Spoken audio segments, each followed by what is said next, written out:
시간에는 기드온과 여룻바알이라는 제목으로 우리가 함께 하나님의 말씀 나누도록 하겠습니다. 자, 우리 오늘 말씀을 시작하기 전에 군대 갔다 오신 분들에게 질문을 한번 던져보겠습니다. 군대 갔다 오신 분들 혹시 그 군대에서 성경책 받으신 분 있으실까요? 성경책. 네, 성경책에 보면은 그 성경책 누가 줬다고 써 있나요? 혹시 그 기드온 협회라고 국제 기드온 선교회라는 이름 혹시 들어보셨나 모르겠습니다. 네, 여기가 바로 성경을 이제 무료로 보급하는 그런 선교팀이에요. 그래서 주로 이제 군선교 하면은 이 기드온 선교회가 제가 알기로는 가장 앞장서서 선교하는 그런 협회로 알고 있습니다. 자, 그럼 왜 이름이 하필 기드온 선교회일까요? 그 이유는 기드온의 뜻이 용사이기 때문입니다. 그래서 하나님께서 기드온을 처음에 부르실 때도 뭐라고 이야기하십니까? 큰 용사요 이렇게 이야기하고 부르지 않습니까? 기드온의 이름은 용사라는 뜻을 가지고 있어요. 그래서 여러분도 잘 아시다시피 기드온의 300용사 하면은 정말 그 메뚜기 떼와도 같은 수많은 무리들을 단 300명만 거느리고 가서 아주 대승을 거둔 그런 정말 용감무쌍한 그런 용맹한 군사들을 또 기드온의 300용사 이렇게 이야기를 하기도 합니다. 그리고 하나님께서 세워주신 사사이기도 하죠. 그렇죠? 하나님께서 직접 나타나셔서 이 기드온을 사사로 세우기도 하시고 또 기드온이 하나님께서 나에게 지금 명령하시는 것이 맞는지 아닌지 확인하기 위해서 또 여러 번 하나님께 질문을 던졌을 때도 징표를 보여달라고 했을 때도 하나님께서 그 모든 것을 다 행해 주시죠. 그로 미뤄봤을 때 기드온은 분명 하나님이 세워주신 사람이 맞습니다. 그리고 또 기드온의 특징을 또 살펴보면요, 사사들 이제 이 사사기에 등장하는 수많은 사사들 가운데에 하나님의 영이 임했다라고 표현하는 사사는 단 4명밖에 없습니다. 온니엘, 기드온, 입다, 삼손.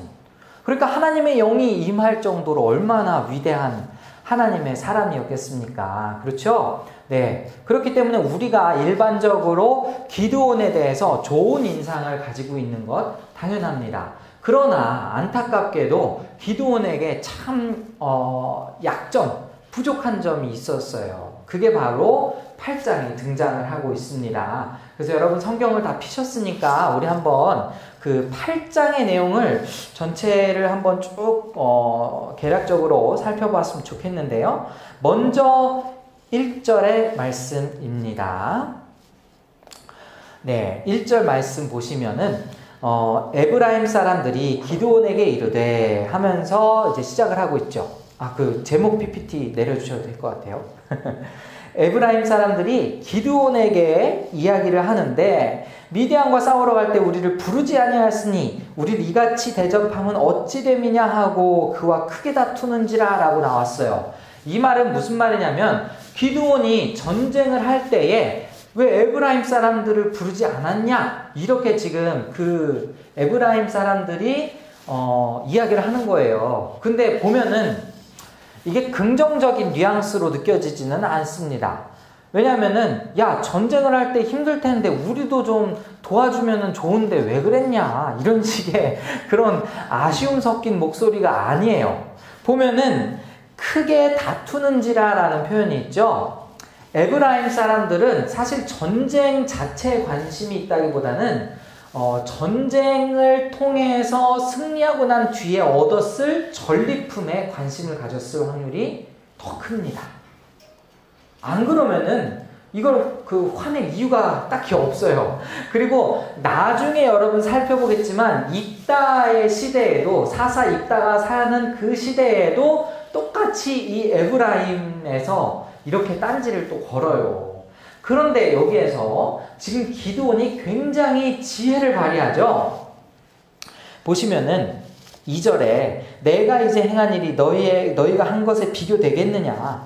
에브라임의 끝물 포도가 아비에셀의 만물 포도보다 낫지 아니하냐 하면서 쉽게 얘기하면은 지금 우리가 행한 일이 너희들이 행한 일보다 정말 하찮은 그런 것에 불과하다. 너희들을 높여준 거죠. 에브라임 지파를 높여준 거예요. 자기는 낮추고. 그러니까 이제 마음이 풀어져서 잘 그냥 끝났습니다. 자, 이제 8장 3절까지만 성경이 있었으면은 기드온은 정말 위대한 사람, 기드온은 정말 대단한 사람 이렇게 생각할 수가 있었는데 안타까운 건 4절부터죠.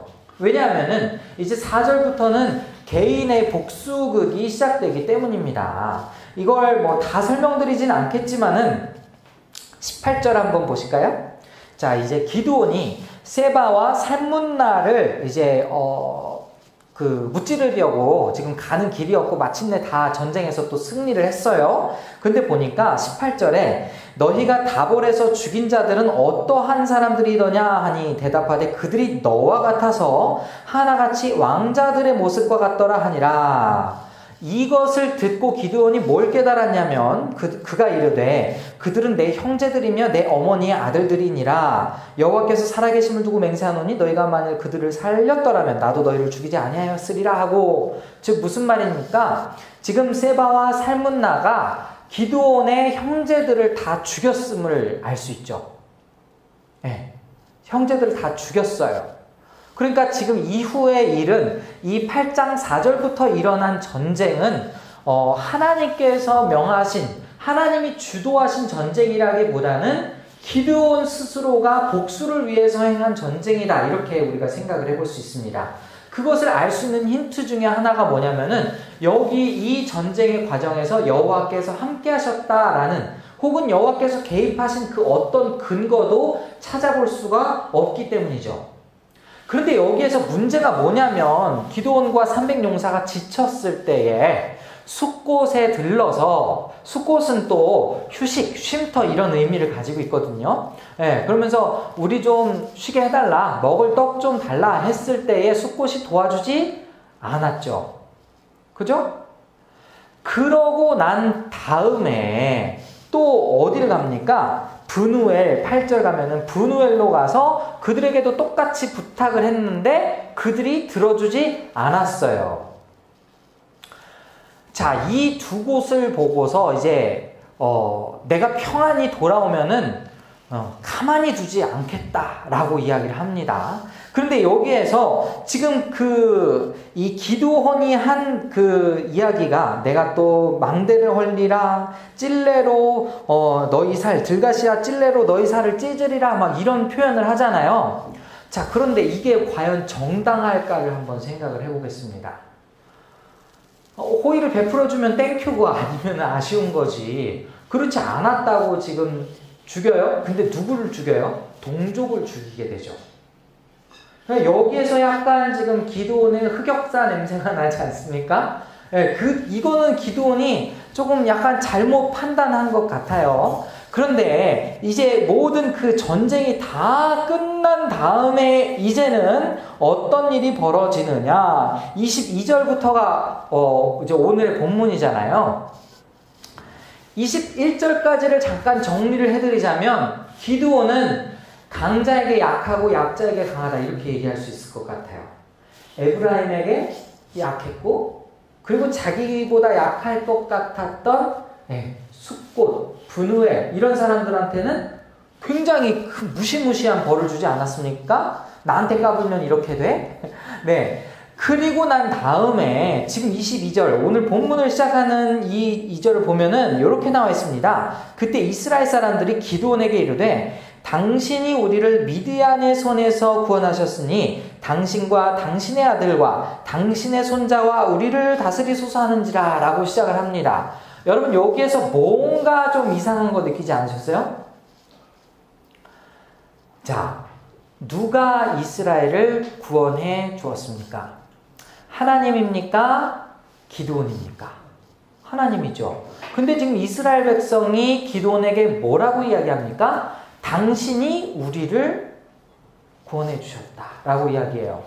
그것은 무엇을 암시하냐면 기드온이 자신의 행동에서 하나님의 영광을 어느 정도 가렸을 수도 있다 이런 생각을 우리가 한번 해볼 수 있죠. 왜냐면 앞전에 전쟁터에서 기드온이 사인을 줄 때 뭐라고 이야기합니까? 하나님을 위하여, 기드온을 위하여.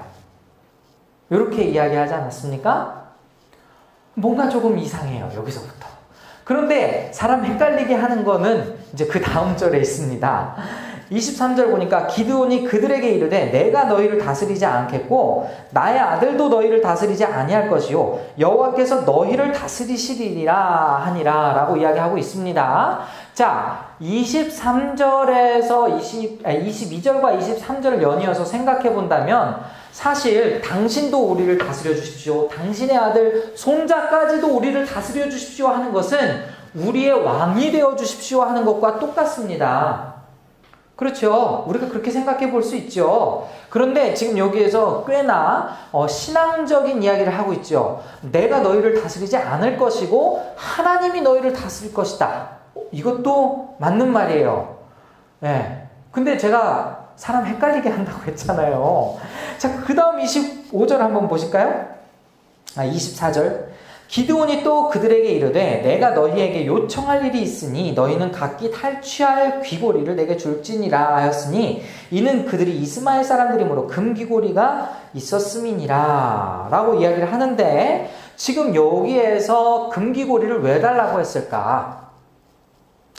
이 공이 만약에 모든 것이 다 하나님의 공이라면은 그냥 깨끗하게 물러나면 또 얼마나 아름답겠습니까? 그러니까 모든 영광과 권세 하나님 누리소서 이렇게 하고선 본인이 빠졌으면 모르겠는데 명예는 다 하나님이 가져가시고 그러니까 다스림과 그 권세는 하나님이 가져가시고 나는 부를 취하겠습니다. 요겁니다. 쉽게 말하면 요거죠. 안 그럼 왜 굳이 금귀고리를 달라고 했겠습니까? 그죠?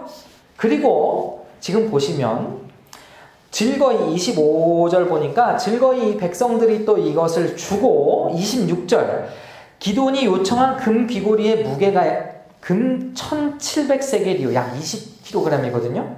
그 외에 또 초승달 장식들과 폐물과 미디안 왕들이 입었던 자색 의복과 또 그 외에 그들의 낙타목에 둘렀던 사슬이 있었더라. 자, 지금 탈취물 중에서 어떤 특징적인 것을 가져갔는지 여러분 이해 가십니까? 이방 왕들이 하고 있었던 걸 지금 취하고 있죠.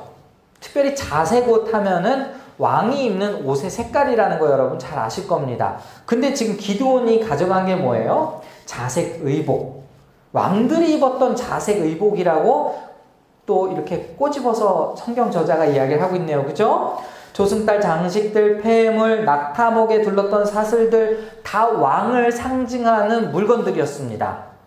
말은 안 하고 있지만 본인이 지금 누가 되고 싶다라는 이야기 하고 있는 거예요. 왕이 되고 싶다는 얘기를 지금 암묵적으로 하고 있는 거죠. 에이, 그래도 목사님 이거 조금 지나친 추리 아니에요? 이렇게 이야기할 수도 있는데 계속해서 한번 보시겠습니다. 27절 기드온이 그 금으로 에봇 하나를 만들어 자기 성읍으로 오브라에 두었더니 온 이스라엘이 그것을 음란하게 위함으로 그것이 기드온과 그의 집에 올무가 되니라. 미드안이 이스라엘 자손 앞에 복종하여 다시는 머리를 들지 못했으므로 기드온이 사는 40년 동안 그 땅이 평온하였더라 라고 되어 있는데, 자, 일단 에봇은 어디에 누가 입는 겁니까? 성전을 맡은 또 제사장이 입는 그러한 옷이 에봇 아닙니까? 그걸 왜 본인이 제조를 할까요? 그것도 문제였지만은 이게 지금 어떻게 되었다고 합니까? 온 이스라엘이 그것을 음란하게 위함으로, 음란하게 위함으로라는 뜻은 음행을 했다라는 뜻인데, 성경에서 음행을 했다라는 것은 특별히 남자 여자와의 관계가 아닌 이상은 뭡니까? 우상을 숭배했다라는 거죠. 자, 그런데 여러분, 오늘 설교 제목이 무엇입니까? 기드온과 여룻바알. 기드온이 여룻바알이에요. 그죠? 근데 기드온의 이름이 용사라는 뜻을 가지고 있었는데, 여러분 이 여룻바알이라는 것은 무슨 뜻일까요? 여룻바알은 우상과 싸우다 라는 뜻을 가지고 있습니다. 네? 바알과 싸우다, 우상과 싸우다 이런 뜻을 가지고 있는데, 그런 여룻바알이 우상을 만들었어요. 너무 아이러니한 일이 벌어진 거죠. 그렇죠?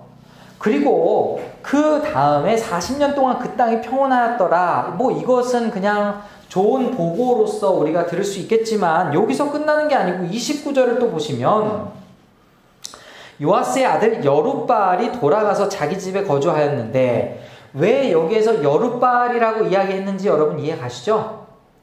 지금 성경은 암묵적으로 기드온의 행동을 비난하고 있는 겁니다. 그리고 나중에 여러분 아시겠지만 8장에 이어서 9장의 이야기는 아비멜렉, 기드온의 첩의 아들 아비멜렉의 스토리가 이어지고 있거든요.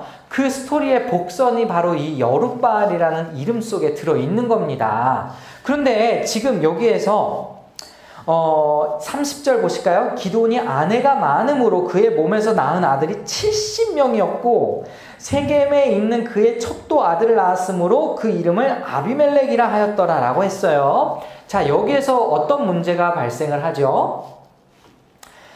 아직까지 여러분 기드온이 왕이 아니라고 칩시다. 왕이 아니라고 쳐요. 그런데 지금 방금 읽었던 31절에 자기 첩의 아들 이름이 뭐라고 되어 있습니까? 아비멜렉이에요. 여러분 혹시 히브리어 멜레크가 무슨 뜻을 갖고 있는지 아십니까? 왕, 아비, 아브, 뭡니까? 아버지. 아비멜렉은 나의 아버지는 왕이라는 뜻이에요. 그럼 지금 기드온은 자기 스스로가 왕이 되고 싶지 않다라고 이야기했지만은 자기 아들의 이름이 아비멜렉인 걸로 봐서는 그가 어떻게 살았다는 겁니까? 왕처럼 살았다는 거죠.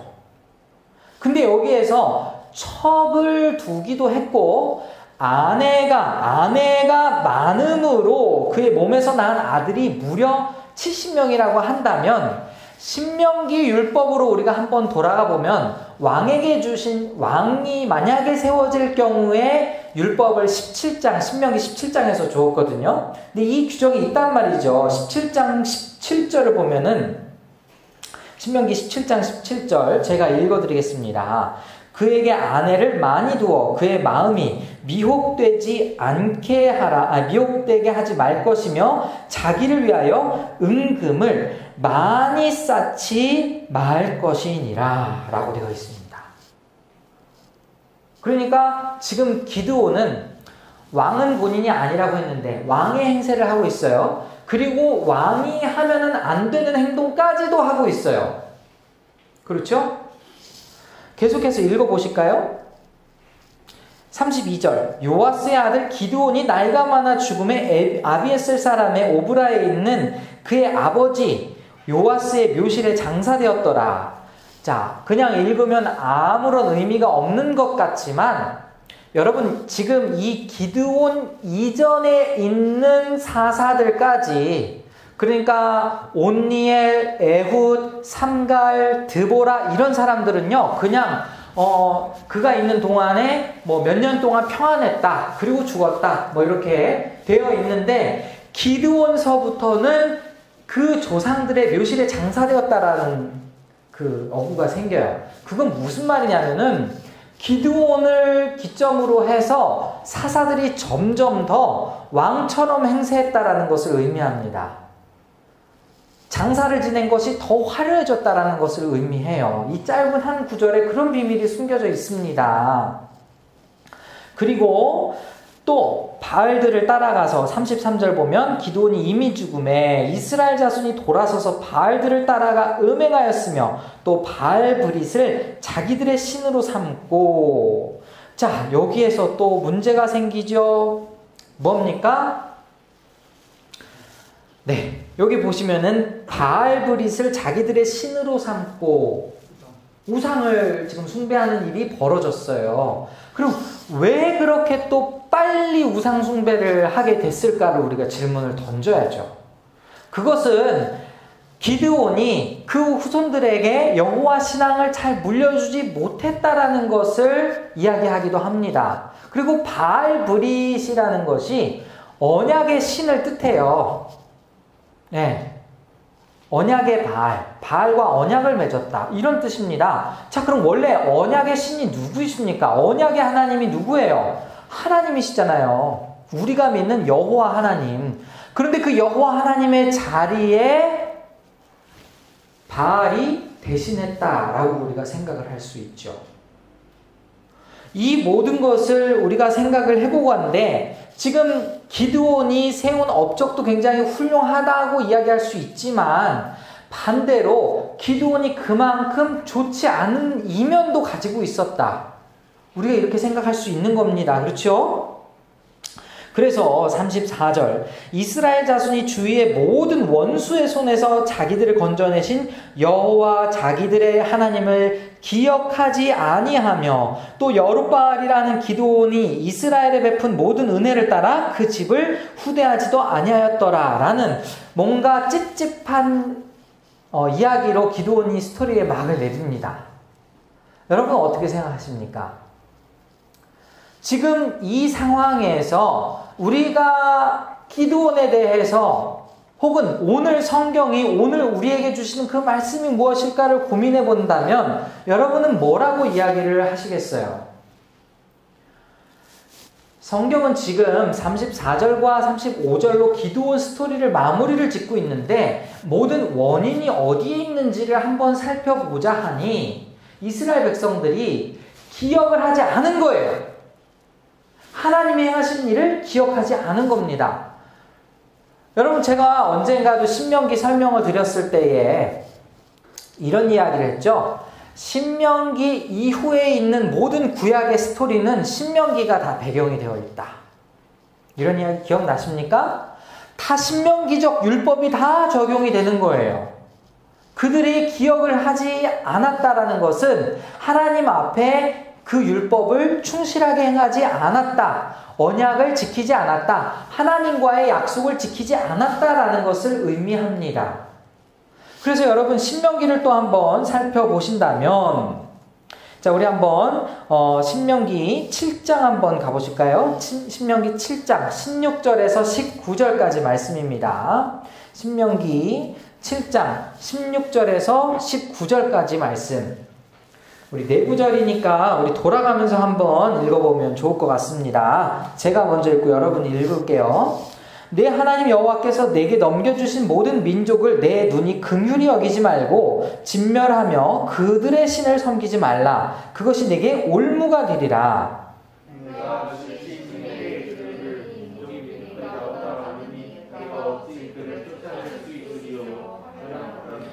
그들을 두려워하지 말고 네 하나님 여호와께서 바로와 온 애굽에 행하신 것을 잘 기억하되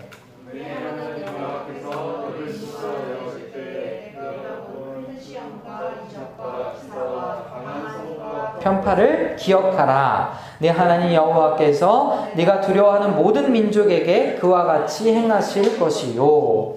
자, 지금 우리가 단순히 7장 이 16절에서 19절의 말씀을 살펴봤지만 여기서도 계속해서 강조하는 건 기억하라였어요. 기억하라. 하나님께서 너희에게, 너희 민족에게 어떻게 행하셨는지를 기억하라. 기억하지 못하면 망한다. 이거 아닙니까? 기억하지 못하면 망한다. 여호수아가 살아있던 시대는 하나님의 이적을 경험한 시대니까 굳이 기억을 할 필요가 없었죠. 여호수아 이후의 지도자들도 마찬가지입니다. 거기까지는 그래도 이어졌어요. 그런데 이제 사사시대에서 계속해서 시간이 흘러갈수록 기억력이 점점 감퇴합니다. 기억하지 않으니까 이 사사기 전체가 나선형 구조로 되어 있다고 해요. 나사처럼 이렇게 줄 계속 굴러가는데 그들이 가장 밑바닥에 가서 하나님께 구원해달라고 외쳤다가 하나님이 구원자를 보내주셨다가 그래서 그들이 평안했다가 그들이 또 타락해서 망했다가 이게 지금 그 나사형 구조거든요. 나선형이 아니고 나사형 구조. 근데 그 나사가 어떤 방향이냐면 아래로 계속해서 떨어져가는 방향이었다고요. 왜요? 점점 하나님이 행하신 일을 기억하지 않았으니까. 그걸 얘기하고 있는 겁니다. 자, 그러면은 오늘 이 말씀을 통해서 우리가 어떤 것을 묵상할 수 있을까요? 어떤 것을 하나님이 오늘 우리에게 주시는 음성이 어떤 것이라고 이야기할 수 있을까요? 저는 여러분에게 최소 두 가지는 이야기하고 싶습니다. 첫 번째는 뭐냐면 사람은 의지할 대상이 아니라는 겁니다. 자, 여러분 제 말을 오해하지 마시기 바랍니다. 제가 예전에 신대원 다닐 때에도 선배 목사님들, 선배 사역자분들이 이런 얘기를 꽤 많이 저한테 해주셨어요. 교인들 믿지 말아라. 교인들 한번 돌아서면 절대 네 편이 되지 않는다. 교인들과 목회자와 싸움이 붙었을 때 교인들은 교인 편에 서기 때문에 교인들은 절대 믿어서는 안 된다. 저는 그 말에 굉장한 의문이 들었어요. 아니, 왜 교인을 믿으면 안 돼? 여러분은 어떻게 생각하십니까? 여러분 누군가가 여러분에게 목사들 믿으면 안 되라고 하면은 그래 맞아 이렇게 하실 거예요? 뭐 다 그럴 것 같은 얼굴을 하고 있기는 한데 여러분 성경에서 9가지 열매를 우리가 생각을 해본다면 믿음의 열매가 있습니다. 그죠? 예? 그런데 사람을 믿는다는 것 자체는 저는 별로 큰 문제가 되지 않는다고 생각해요. 문제는 사람을 믿었을 때 발생하는 문제보다 사람을 의지했을 때 발생하는 문제가 훨씬 더 큰 거죠. 믿음이 없이는 서로 간의 신뢰가 없이 어떻게 함께 갈 수 있습니까? 여러분 한강대교 건널 때에 이게 다리가 무너질 것 같은 의심이 생기면 어떻게 건널 수 있겠어요? 오늘도 한강대교가 견고하다는 걸 믿기 때문에 사실은 가는 거죠. 우리는 의식하고 있지는 않지만 모든 것을 믿고 살고 있습니다. 그죠? 5분 뒤에 전철이 올 거라는 걸 믿으니까 여러분은 전철을 타러 가는 거고. 그렇죠? 네. 내가 무언가 잠을 잔다. 어쨌든지 간에 내일 다시 일어날 거라는 믿음이 있기 때문에 평안히 잘 수 있는 거지 않습니까? 우리는 어떤 믿음이 없으면은 그 어떤 믿음이 없으면 아무것도 할 수가 없어요, 사실은. 그런데 의지한다라는 건 조금 다른 문제예요. 의지한다라는 건 내 삶을 맡긴다라는 거죠. 사람이 의지의 대상이 되어버리면 만약 그 대상이 뭔가 나와 틀어지거나 그 대상이 사라졌을 때 굉장한 후폭풍이 일어납니다. 여러분 이 부분에 있어서 지금 기드온이 사람들을 자신을 믿음의 대상으로 신뢰의 대상으로 세운 게 아니고 기드온이 저는 그렇게 생각해요. 의지의 대상으로 만들어 버렸어요. 의지의 대상. 기드온이 없어지니까 너무 삽시간에 이스라엘 백성들이 무너졌죠. 그들의 믿음이 무너졌죠. 사람은 연약한 존재입니다.